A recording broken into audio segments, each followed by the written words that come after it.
Today, I'm going to do a demo on the Mocha Mousse makeup trend, but trends are really open to interpretation. So the way I interpret it is a makeup look with a touch of warm brown. But since the colors used are generally low in saturation, if your skin is too warm toned or has a lot of redness or yellowness, the colors don't show up as well.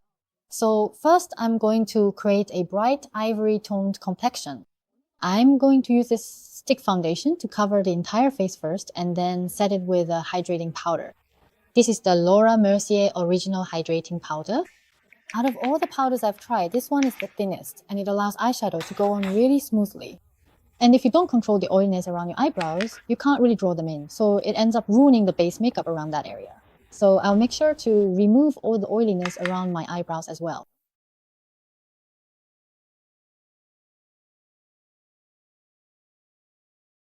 I've actually applied that HD powder on my eyelids before.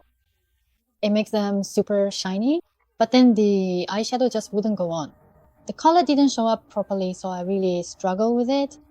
Even pencils wouldn't draw well. It was just too effective. That HD powder, I mean. So now I use that mainly on my skin, and for my eyes, I use a moisture powder instead. If you don't set the powder properly at this stage, you'll run into problems when you apply eyeshadow in the next step. Like it can clump up, for example. If the shadow doesn't go on cleanly exactly where I want it, especially with today's look, which is low in saturation and more about shading, if it doesn't go on precisely where I want, it just doesn't look good. So I'll make sure to set the powder properly. Now, this is a stick shading product. Even if your skin is matte, if you connect the areas where you've already applied your base with the stick, it helps define your face effectively without having to use a lot of powdery products. I hadn't used stick products much myself, but these days I've noticed that a lot of people are using them. I tried using it once myself and it was really effective for things like filming. Compared to using powdery products, it defined my face much more effectively. So when I do shading, I think about which areas I might want to slim down later in Photoshop. In the case of the model, there aren't many areas that need it, so I'll just contour around the nose and a few spots like that. If the whole face looks shiny, it doesn't really look pretty these days, so we need to control the oil in certain areas. If there's oiliness here, it doesn't look good. So I'll just reduce the oiliness in this area a bit.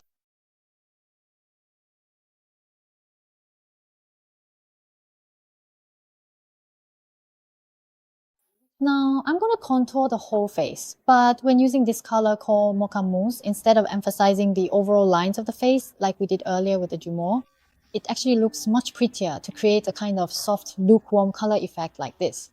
For that, having the contours of the face properly defined is much more effective. So using the product shown here, I'll also contour the side cheekbones and I'll bring it up to the area where the blush connects as well. And earlier we talked about reducing the center area, so we'll take care of that together now too. And I'm going to connect it up to the eyes as well. Like you mentioned earlier, using a single color to tie everything together makes the makeup look much better and is more effective. So I'll use this to add some shading to the eyes too. But the color goes on so naturally that you might wonder if it's even showing up. But applying it to this extent is actually the right way to do the basic base. If you make it too obvious, the color ends up looking dull and loses that subtle, mysterious vibe. So think of this as your basic base. I'll add the base color to the eyes as well.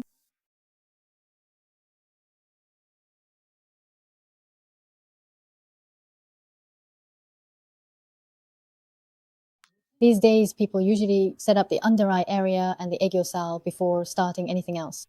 So we'll also create a defined area for the under eye part. If you're not careful, this makeup can end up looking a bit old-fashioned and make you look older. So by mixing in some current trends like creating a doll-like effect or a youthful aegyo, style it will feel much more trendy. I'll make it look bright and radiant. Earlier, it looked a bit too gray.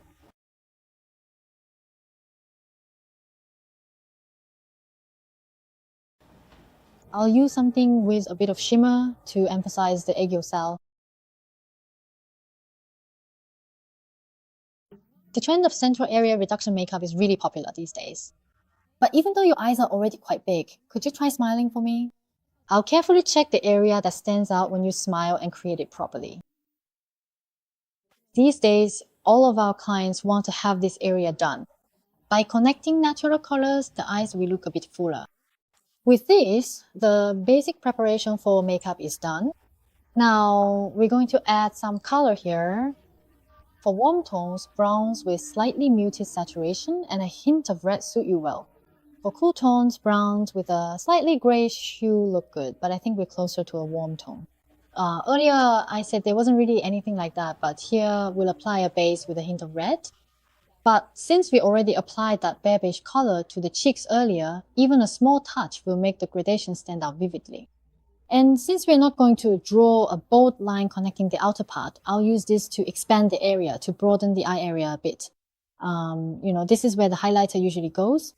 If you use this area as a reference and add a bit more color toward the front, even if the overall look isn't too intense, the color really pops and catches the eye. If the color gets too heavy or thick, it can feel a bit much for daily makeup. So the area right here at the front is where you can add just enough color to draw attention when you open your eyes. For those without double eyelids, this is a given, but even if you have double eyelids and big eyes, highlighting this area can make you look younger and really make the color stand out. Later, I'll add a bit of a highlight effect here. I'll also connect it slightly down below.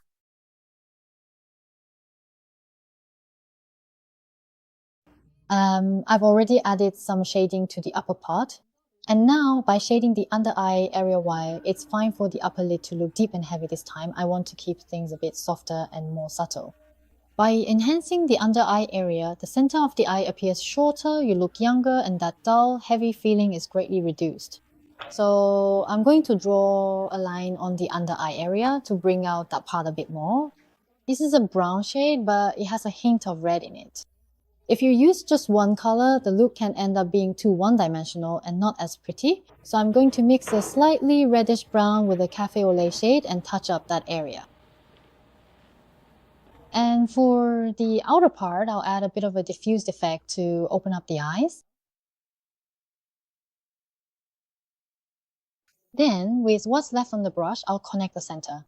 This line needs to stay sharp so that your eyes look defined and pretty.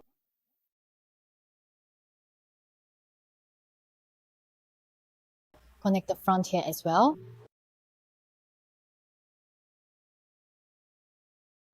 And instead of closing off the outer corner, I'll expand the area a bit to keep it open. Then, with what's left, I'll connect it all the way to the center.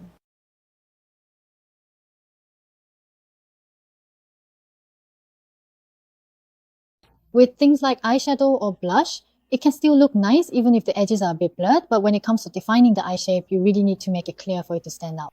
So in the past, we didn't really define the under eye area or anything like that. But these days, making the eye stand out clearly while keeping the other parts soft feels much more on trend.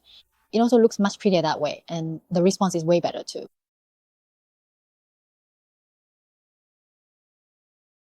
And for people with warm tone skin, adding a bit of shimmer really brings out their features and makes their face look prettier. So add a touch of shimmer under the eyes. I'll mix it together.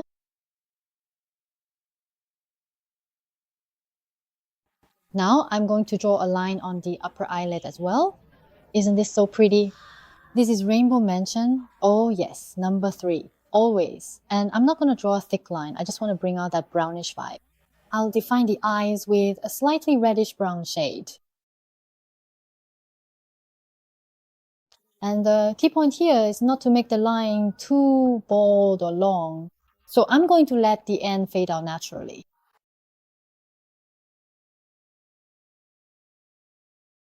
Now I need to define the eye shape, and in this model's case, her eyes are quite large, but they can look a bit sharp, so I'll try to soften that a little.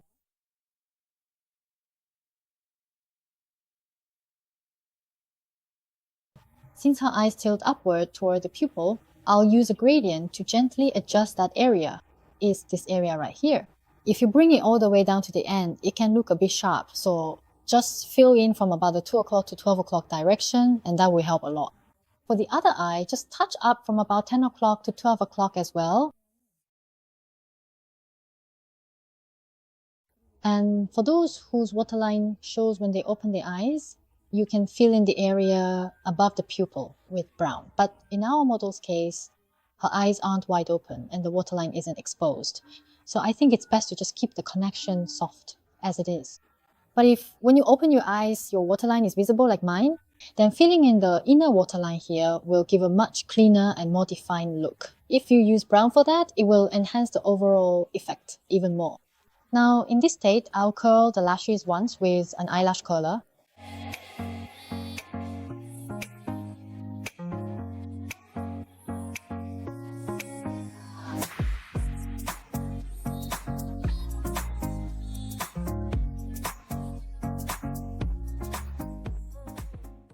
If you follow the eyeline all the way to the end and lift it up like this, your eyes can end up looking smaller.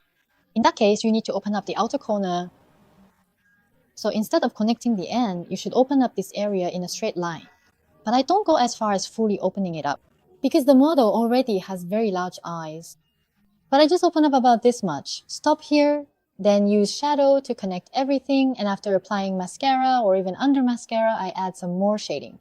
Doing it this way helps to balance things out. And there are also many people who have narrow inner corners. In those cases, it's good to open up the inner corners as well. But if you use a dark color, it can actually make the eyes look more closed off and smaller.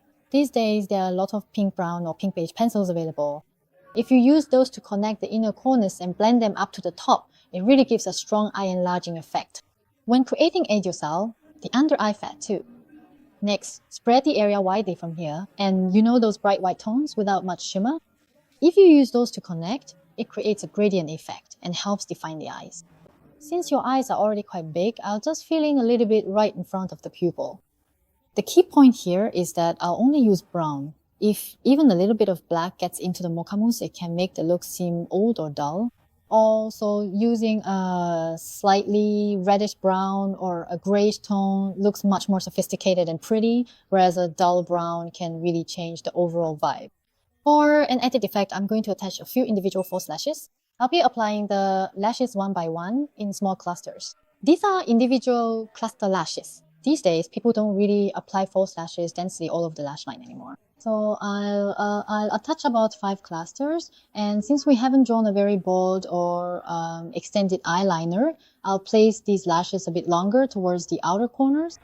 To make the eyes look longer, when it comes to these lashes, I remember that back in the day, the standard advice was to apply them at a 45-degree angle. That's what I was taught at the time. But as I kept applying false lashes, I started to think that maybe it would look prettier if I adjusted the length or the curl myself rather than just following the rules.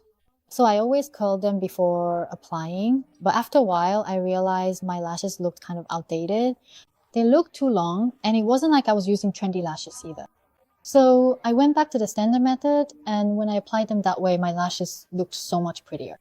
Trends really do change quickly. If you don't keep up with them, you fall behind. Now, after attaching them at a 45-degree angle like this, curl them once in the middle and take a look. You'll see a truly beautiful curl appear.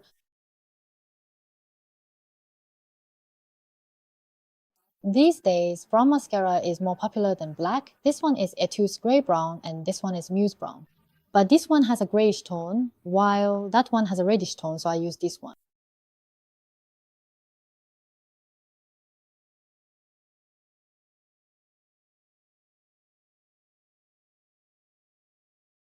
I'll start from the middle and curl them up properly. I'll also apply mascara to the lower lashes. I'll define the eye shape one by one with brown. Very skinny lines. Since the area under the eyes can look a bit smudged, people with thick lashes often do this step. This way, your pupils look bigger, your eyes look prettier, and they appear more open. Both upper and lower lashes. That's why I do it like this. Now that I've shaped the eyes, I'll move on to the eyebrows. I'll match the point colors to the eyebrows and then go back in. I'll use the dim beige color I applied earlier as a base for the eyebrows.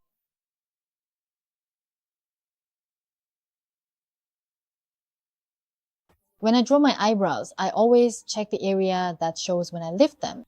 These days, the trend is for eyebrows to be not too thick. with a semi-arched shape drawn very thin and softly. So as I follow the trend, I find that it actually looks pretty on my eyes too. So I try to remove as much color as possible. And I make sure it's not angry but soft. This is a product from Kate. I like the color combination here. So I tend to use this color often when I want to add volume or tone down the color on my skin. Eyebrows can actually look really harsh just because of one little thing. But a color that seems insignificant like this can really neutralize that harshness. It makes your brows look fuller without making them look too dark. And if you fill in the gaps with a small brush like this, it gives a very soft yet full look without making it too intense. The front part can easily become too dark, so I only apply a small amount, but I'll still connect the sparse areas a bit because the overall look needs to be even for a sense of unity. This is Cleo's Peanut Brown, and the color isn't too reddish. And lately, whenever I use this, the response has been really good, so I brought it here today. This kind of light beige color also goes well with the Mocha Mousse vibe. And even for people with thick eyebrows, if you use this, it can easily look too heavy, but this one blends in naturally.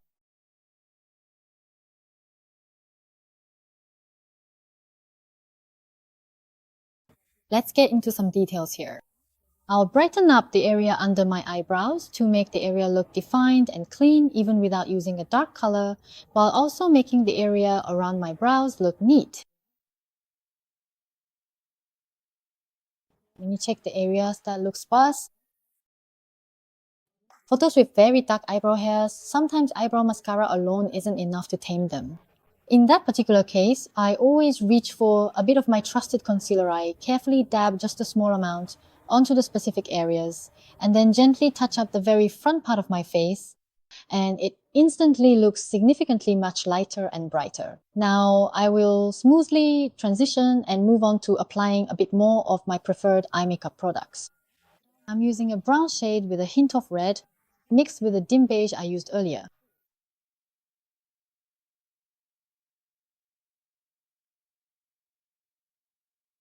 Even without adding an overall point, I'll add a bit more color to the areas that are visible when you open your eyes and extend it outward. I'll use this same connecting color to blend everything together at the end. With Mocha Mousse, we're going a bit in the K-beauty direction, making the eyes look brighter, mixing in trendy colors appropriately, and using just the right amount of shimmer. I've actually prepared to try out that shimmer today. Now this is called the C-zone, and I'm going to add a bright shimmer right here at the front to highlight this area.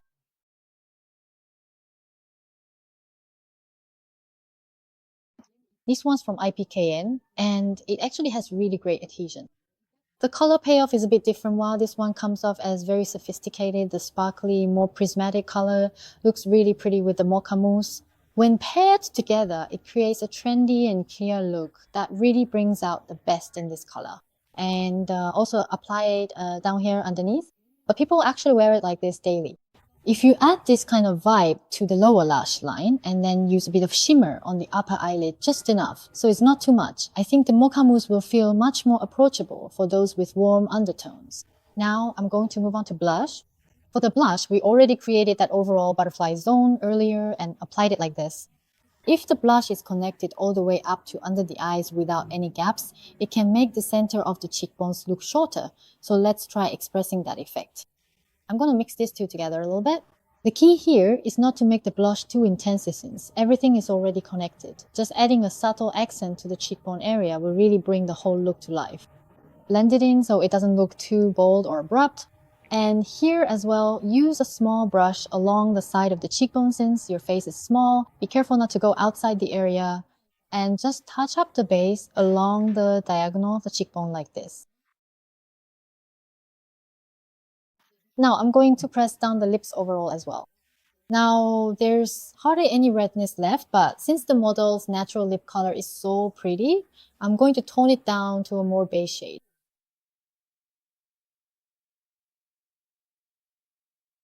I'll blend all the colors around the lips and then apply the color once.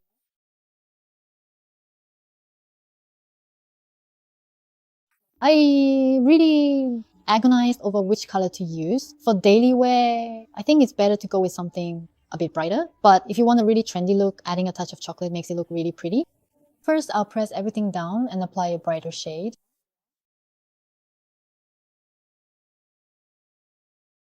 This is from Rom and it came out last year. I used to wonder where I could use these kinds of colors, but these days, they really fit the current trends well. When MLBB first came out, I wondered, how am I supposed to use those colors? I really used to think that, but seeing how it got absorbed into K-beauty, I realized then that you can actually blend it in to look really bright and fresh. These Mocha Mousse colors, depending on which products you mix and how you apply them, can look really bright, very elegant, or even trendy. So I tried out a lot of different combinations, but for this model, I start with the basic items first.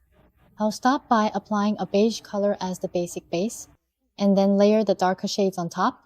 This way it looks bright, but still trendy. If you start with a deep color right away, it can feel a bit heavy, but it really gives you that Mocha Mousse vibe. Let's start with the basics and connect each step together in order.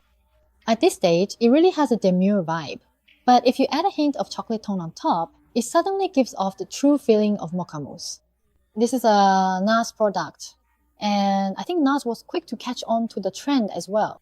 If you apply about this much, it gives you a look that's suitable for daily use. But if you want to go a bit deeper, you can add a subtle cocoa shade with more of a chocolate tone in the middle. To me, that really feels like true Mocha Mousse. But since the overall look isn't fully put together yet, I think this color might be a bit challenging to use. If you go a bit deeper, I think you get a color like this. Since we're aiming for a truly glittery lip, use a basic clear lip gloss to make your lips appear fuller and more voluminous overall. These days, overlining your lips is really popular, right? But if you apply it with a moist texture and use a light color to extend both the upper and lower lips, you can really get those Instagram-worthy lips that everyone seems to have these days. If you add this kind of highlights, the basics are pretty much done, but it still feels a bit lacking.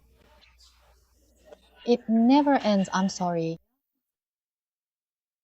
I think it would look even prettier if you add a bit more eyeshadow. I always finish up with a base step. Since the foundation is applied so thinly, there's a certain glow that appears after you finish. That means there's still room to build up more. So that's when I go in and perfect the skin coverage. I keep the areas where I want to add color and connect the rest of the face in a clean and bright way. I also make sure to add enough highlights. And because the initial skin tone is well blended in, even if you apply concealer at this stage, it goes on very thinly. Plus, the makeup lasts much longer, so I'll just cover these areas a bit. Since makeup should really bring out your facial features, I'll finish by defining them. And I'll add a bit of something shiny right here on the bridge of the nose.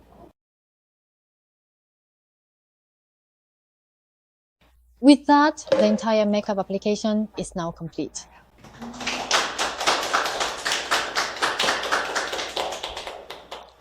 This actually came out last season, but I kept wondering, when would I ever use that color?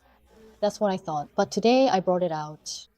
When you apply it after doing a basic skin and lip look, it gives off a really soft, airy vibe. Colors like that. So it was really released to match the word airy perfectly.